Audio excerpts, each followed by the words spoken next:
The sky was an overcast gray the morning I buried my husband.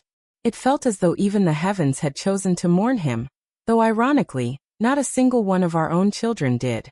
At 75 years old, I stood alone beside Thomas's coffin, my thin black shawl fluttering in the cold breeze sweeping across the cemetery. The priest's voice echoed softly, his words gentle, respectful, filled with the kind of compassion that only strangers seemed capable of giving us lately. But family? Family was nowhere. I kept glancing at the entrance of the cemetery, foolishly hoping a familiar silhouette might appear at the last minute. Daniel rushing in with an apology, Melissa wiping tears, or Jonah at least pretending to have a heart. But the gate stayed empty. No footsteps. No hushed whispers. No herederaibles. Only silence. A silence that felt heavier than my grief. In my shaking hands, I held the order of service with Thomas's photo on it. His smile was warm, the kind that softened even the harshest days. 52 years of marriage, and not once did he fail to show up when someone needed him. He was a good man, a hard-working husband, a devoted father. He deserved better than this lonely farewell. The priest continued, "May his soul find peace and eternal rest." And I blinked away tears. They fell hot against my cheeks, both for the husband I had just lost, and for the children who had lost themselves long before today.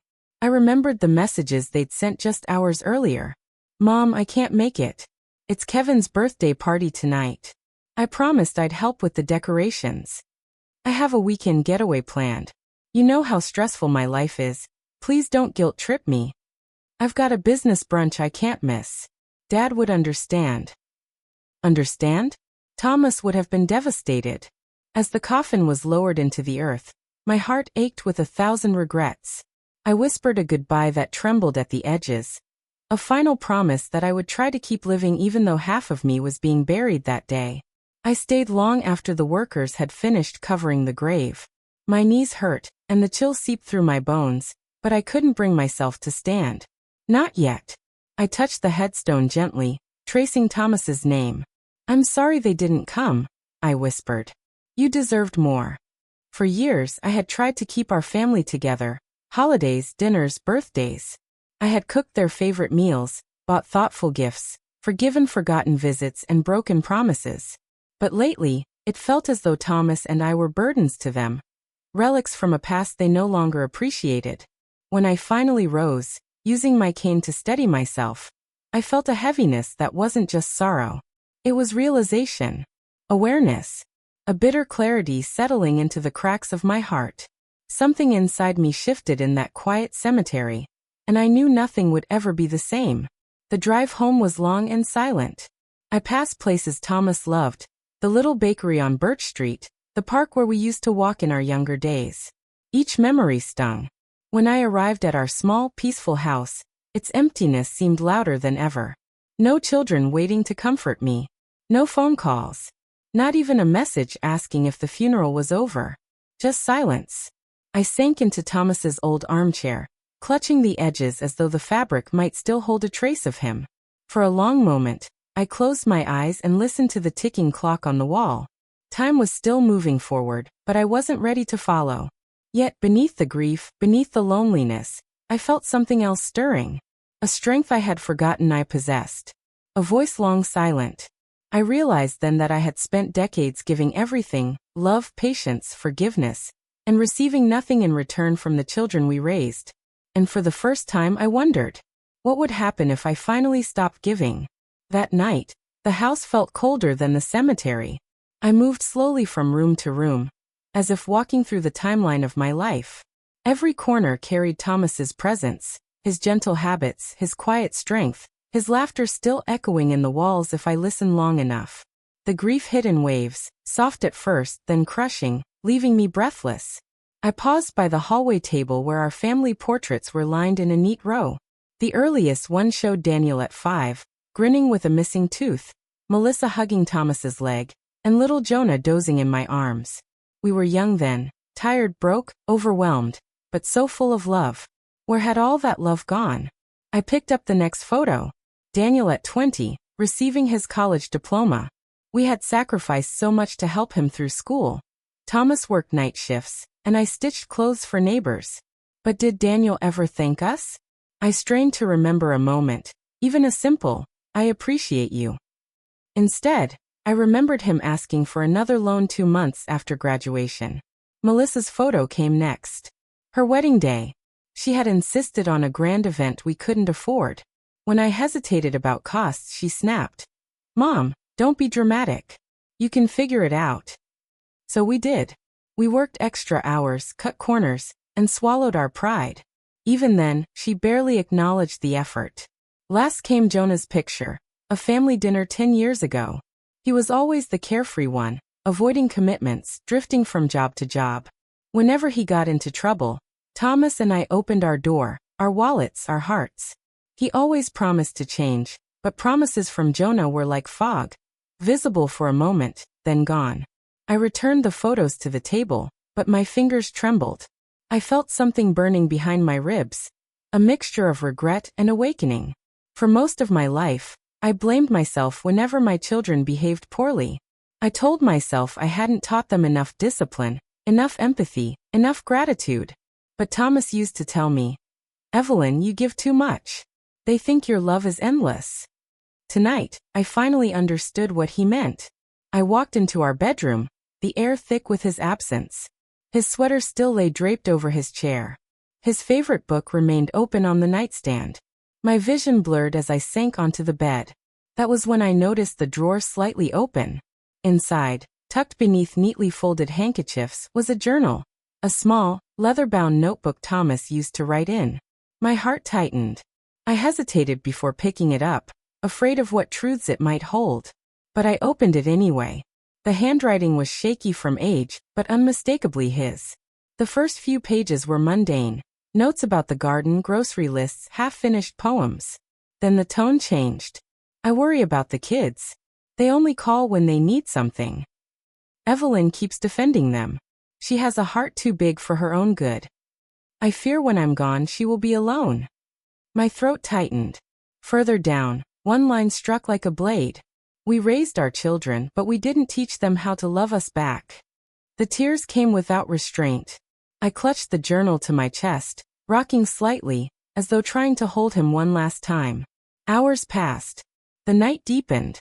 My grief slowly transformed into something sharper.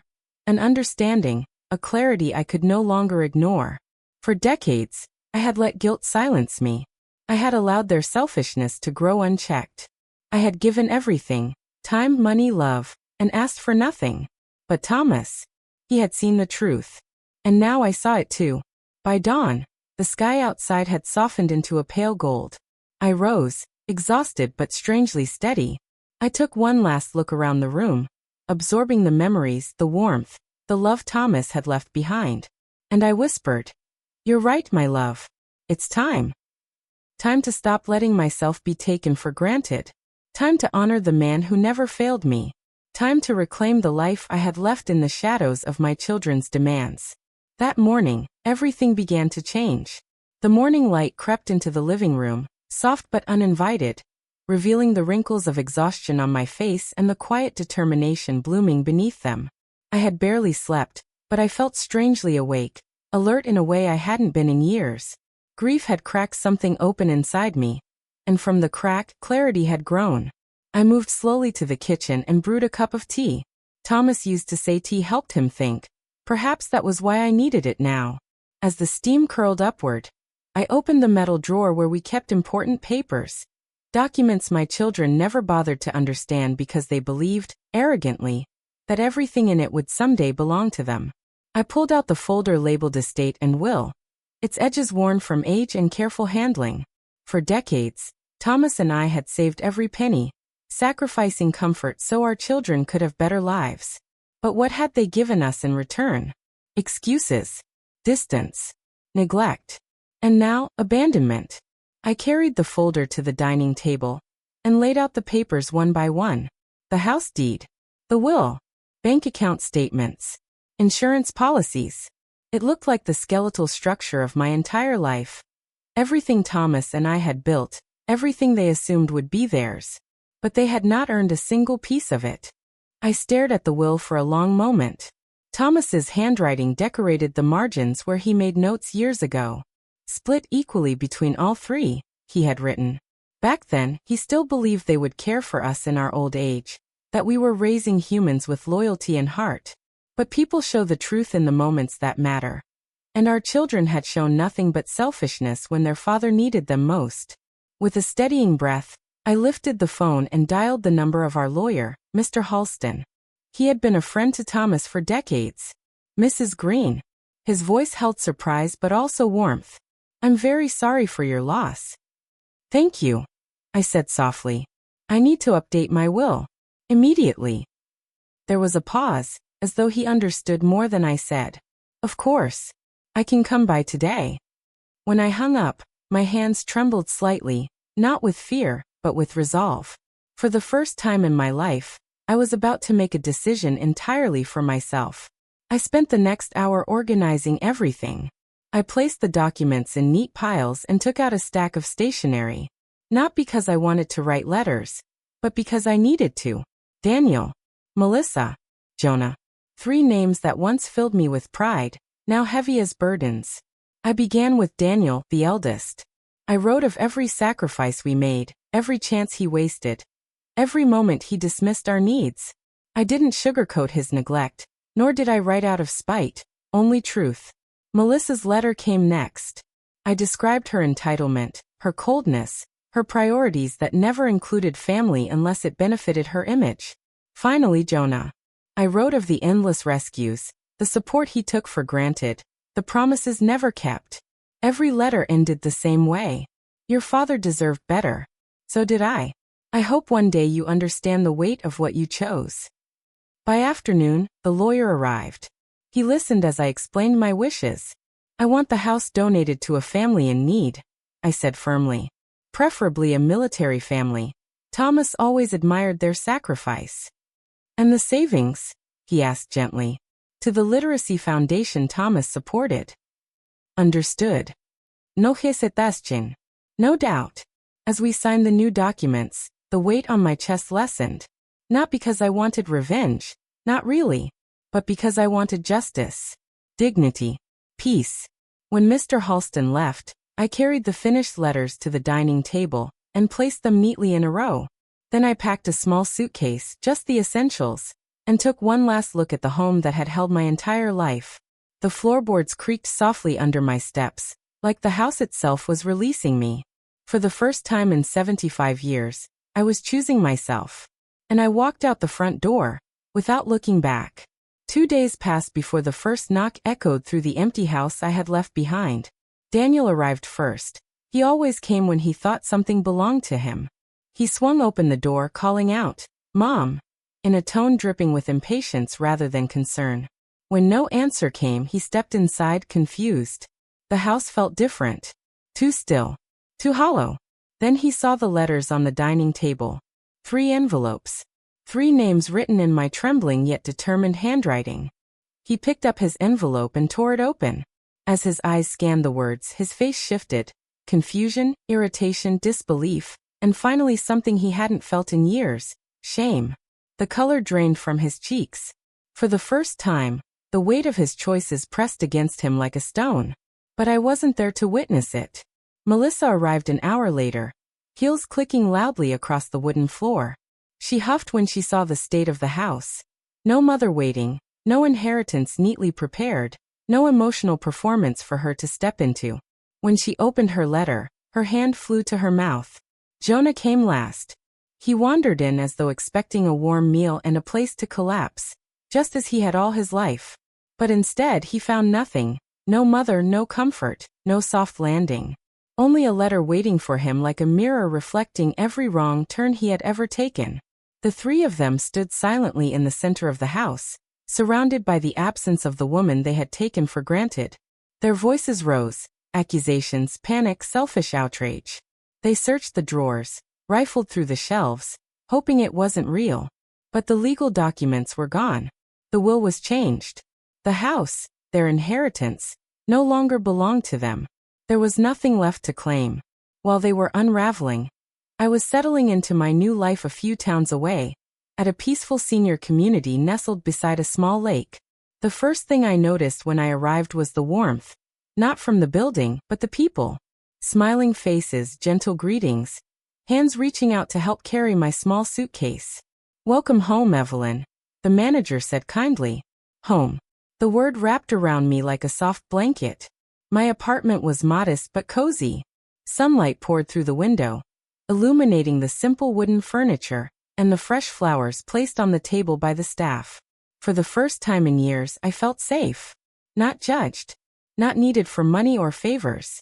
Just accepted. I joined a book club on my second day. The women there talked about poetry and old memories while sipping chamomile tea.